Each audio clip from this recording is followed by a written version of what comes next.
uang itu netral. Uang itu nggak salah. Uang itu bukan sekuler. Uang itu netral. Ya. Uang bisa dipakai untuk membangun pelayanan. Tetapi uang bisa juga menghancurkan karakter, ya, menggeser posisi Tuhan dalam hati, ya. Jadi mencari uang berdasarkan firman Tuhan, yaitu mengusahakan dan memelihara taman, bukan maling, bukan korupsi, bukan mencuri, bukan merampas. Saudara, tidak ada ayat mengatakan orang rohani harus miskin. Enggak ada, tidak ada. Ya, lihat aja Abraham punya harta, digunakan untuk melayani Tuhan, memuliakan Tuhan, bukan untuk mengeruk semua harta untuk dirinya sendiri. Nah, itu mencari uang menurut firman Tuhan.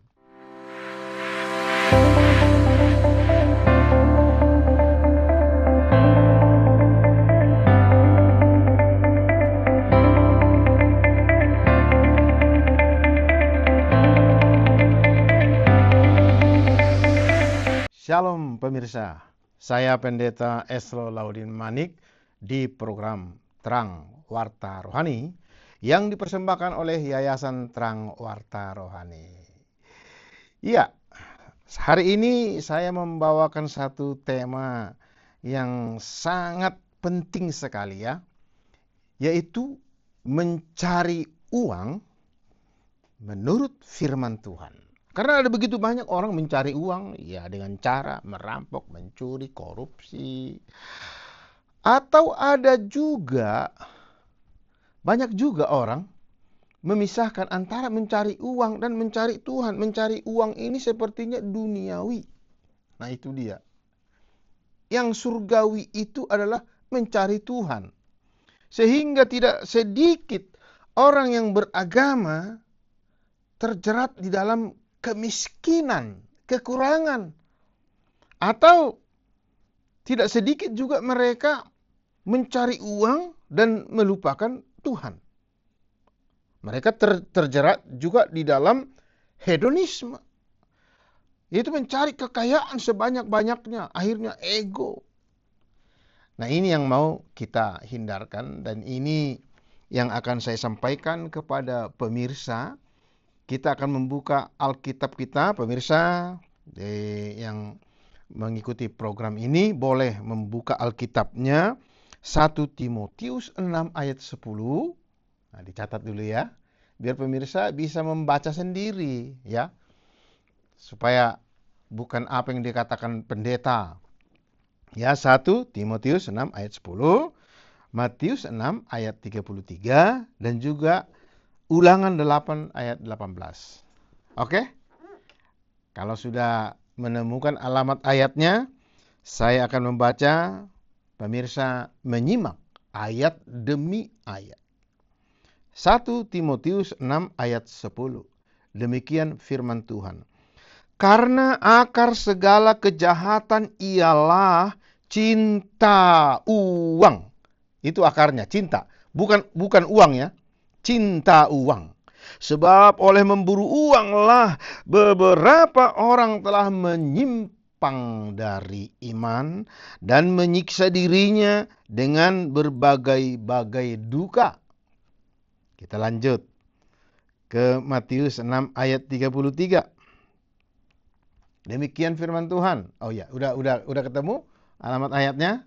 Iya. Kalau siapa tahu ada oma-oma, opa-opa, ya, agak lama, bolehlah. Matius 6 ayat 33. Baik, saya baca ya. Tetapi carilah dahulu kerajaan Allah dan kebenarannya, maka semuanya itu akan ditambahkan kepadamu. Carilah dahulu kerajaan Allah. Kita lanjut. Ulangan 8 ayat 18. Ayo dibuka Alkitabnya. Demikian firman Tuhan. Tetapi haruslah engkau ingat kepada Tuhan Allahmu, sebab dialah yang memberikan kepadamu kekuatan untuk memperoleh kekayaan dengan maksud meneguhkan perjanjian yang diikrarkannya dengan sumpah kepada nenek moyangmu seperti sekarang ini. Ya, demikian firman Tuhan. Kiranya firman Tuhan ini memberkati pemirsa, ya, menguatkan, meneguhkan, oh seperti itu rupanya ya. Jadi mencari uang menurut firman Tuhan supaya kita benar-benar mengerti bagaimana mencari uang itu. Apakah mencari uang itu termasuk perintah Tuhan? Atau mencari Tuhan itu sekuler? Atau mencari Tuhan itu rohani? Nah ini dia. Karena kekristenan banyak sekali dipengaruhi filsafat Yunani kuno yang mana memisahkan yang sakral dengan yang materi. Ya. Jadi yang materi itu yaitu lebih rendah.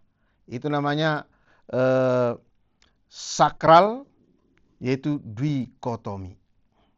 Jadi dipisahkan. Yang suci, yang kudus itu adalah gereja, doa, Alkitab, persekutuan. Itu kudus. Kemudian yang bekerja, yang profesional, pengusaha, itu di bawah. Di bawah keberagamaan, di bawah hal-hal yang rohani.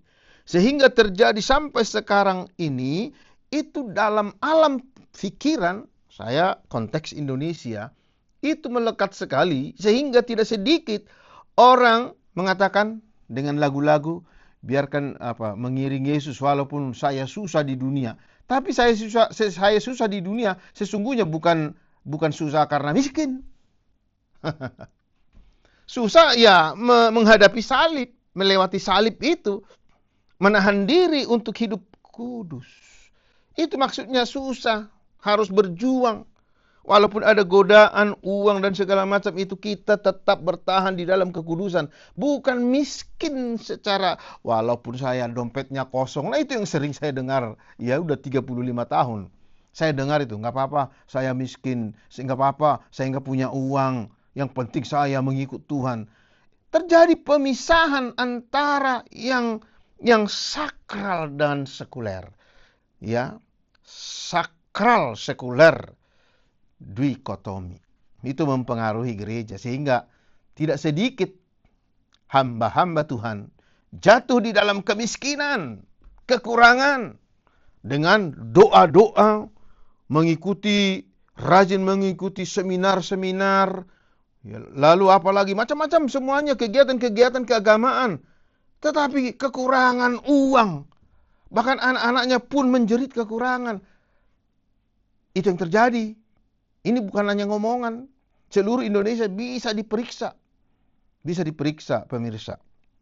Jadi mencari uang menurut firman Tuhan itu, biar kita belajar saudara, bahwa uang itu netral. Uang itu netral. Uang itu nggak salah. Uang itu bukan sekuler. Uang itu netral. Tergantung kitanya mengikuti firman Tuhan. Jadi begini. 1 Timotius 6 ayat 10 berkata, akar segala kejahatan ialah cinta akan uang. Perhatikan pemirsa, cinta akan uang. Bukan cinta akan uang. Bukan akar segala kejahatan itu ialah uang. Bukan. Cinta akan uang. Karena uang bisa digunakan untuk melayani. Uang bisa digunakan untuk memberkati. Uang bisa digunakan untuk sarana penginjilan. Uang bisa digunakan untuk menyalurkan kasih kepada sesama, kepada orang lain. Bukankah lebih elegan kalau teman kita, saudara kita, atau hamba-hamba Tuhan yang sakit, lalu kita datang membawa uang, membawa berkat, membawa buah, membawa roti, atau sekadar saya titip doa ya, tak doakan Pak Pendeta. 1000 kali doa bisa kita kirim. Lebih indah kalau kita datang, kita berdoa, datang mengunjunginya. Berarti uang. Uang itu netral. Uang itu nggak sekuler. Uang itu nggak jahat. uang itu nggak duniawi. Ya. Uang bisa dipakai untuk membangun pelayanan. Tetapi uang bisa juga menghancurkan karakter, ya, menggeser posisi Tuhan dalam hati, ya. Kesalahan gereja yang sering terjadi mengukur kerohanian seseorang dari jumlah persembahannya. Jumlah persembahannya, yang banyak persembahannya berarti dia diberkati Tuhan, berarti imannya bertumbuh. Banyak memberikan persepuluhan, berarti iman orang ini bertumbuh. Yang sedikit memberikan persembahan, ekonominya nggak maju-maju, berarti dia nggak bertumbuh. Ini kesalahan gereja yang menghancurkan jemaat, yang menghancurkan kehidupan berkeagamaan. Itu kesalahan gereja. Jadi uang itu, akar segala kejahatan adalah cinta uang. Bukan uang, cinta. Jadi uang itu sangat penting dan spiritual. Rohani. Tidak bisa dipisahkan antara yang rohani dan yang sekuler. Duniawi. Itu berkaitan, ya. Kemudian mencari uang adalah mandat Tuhan. Ya. Mandat Tuhan sejak di Taman Eden. Apa yang terjadi di sana? Ya. Bahwa manusia diperintahkan untuk apa? Mengusahakan dan memelihara taman. Itu yang pertama-tama perintah Tuhan. Bukan beragama. Itu beragama, agama itu kan ciptaan. Makanya orang Rusia mengatakan agama itu menjadi permasalahan biang kerok, kekacauan di dunia ini. Bukan, tetapi yaitu mengusahakan dan memelihara taman ini. Dengan kata lain, mencari nafkah, mencari uang, mencari buah-buah di dalam taman itu. Mengupayakan, yaitu kegerakan ekonomi. Itu melayani, itu beribadah.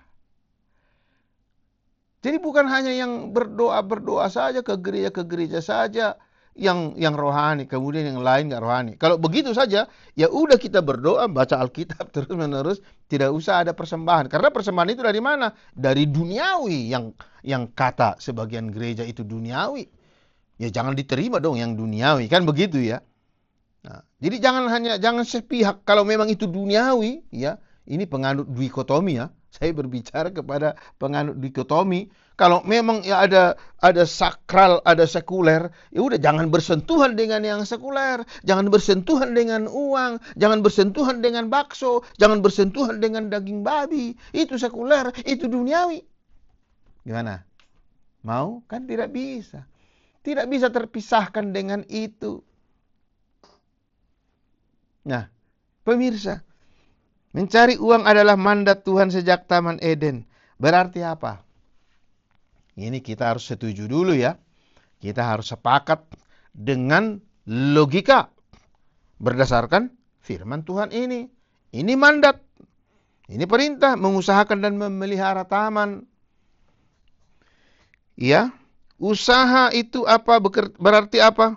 Mengusahakan dan memelihara taman itu berarti apa? Itu ibadah. Bekerja itu ibadah. Mencari Tuhan itu spiritual, rohani, agamis. Wah, saya tambahin lagi agamis ya. Mencari Tuhan itu agamis, spiritual, suci, kudus. Karena uang bukan akar segala kejahatan. Sebab uang netral. Gimana pemirsa? Bisa setuju dengan saya? Mencari uang itu berdasarkan firman Tuhan tentunya ya. Kalau mencari uang nyopet, nah itu akar segala kejahatan, cinta uang, tidak ada lagi di sana etika belas kasihan. Ya. Jadi mencari uang berdasarkan firman Tuhan yaitu mengusahakan dan memelihara taman, bukan maling, bukan korupsi, bukan mencuri, bukan merampas, bukan. Mengusahakan. Kalau kita berbicara tentang mengusahakan taman, mengusahakan ladang, pasti tidak ada di sana hal-hal yang kotor, yaitu dengan bekerja. Jadi bekerja itu ibadah.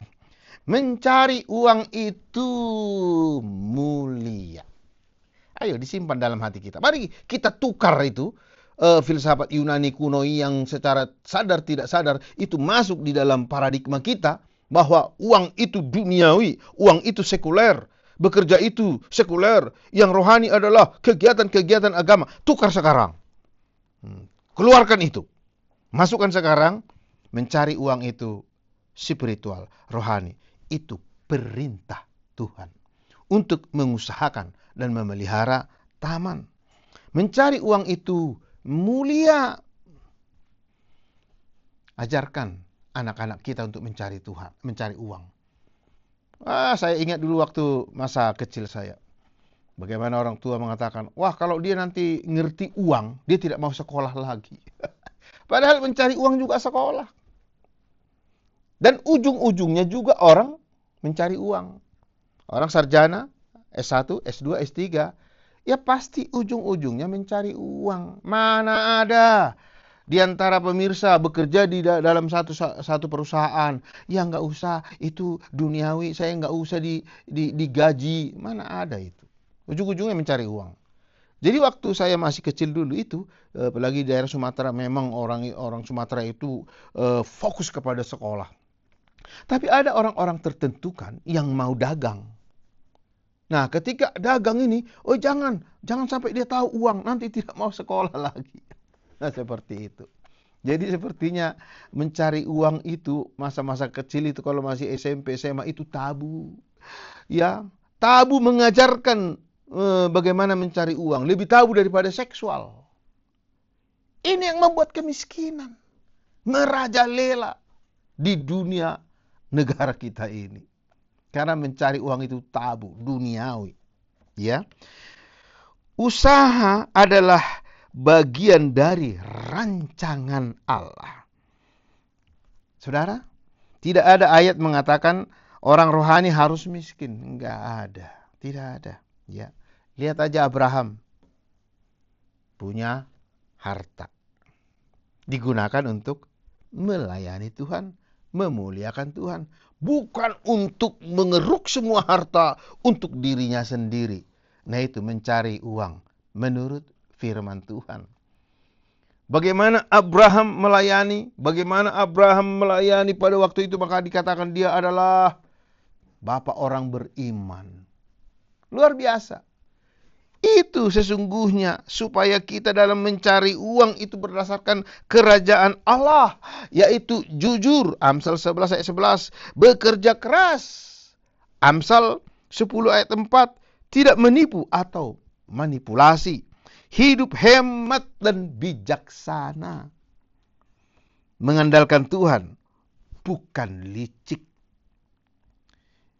Itulah mencari uang menurut firman Tuhan. Carilah dahulu kerajaan Allah dan kebenarannya, maka semuanya akan ditambahkan kepadamu. Jadi demikian pemirsa, carilah uang menurut firman Tuhan, menurut kehendak Allah untuk memuliakan Dia. Sampai jumpa, Tuhan Yesus memberkati. Terima kasih Anda sudah mengikuti program kami. Jika Anda diberkati, jangan lupa like, komen, dan share supaya Anda tidak ketinggalan setiap program terbaru kami. Jangan lupa juga untuk subscribe channelnya dan nyalakan loncengnya. Jika Anda ingin mendukung pelayanan kami, bisa melalui rekening kami berikut ini atau menghubungi kami di sini.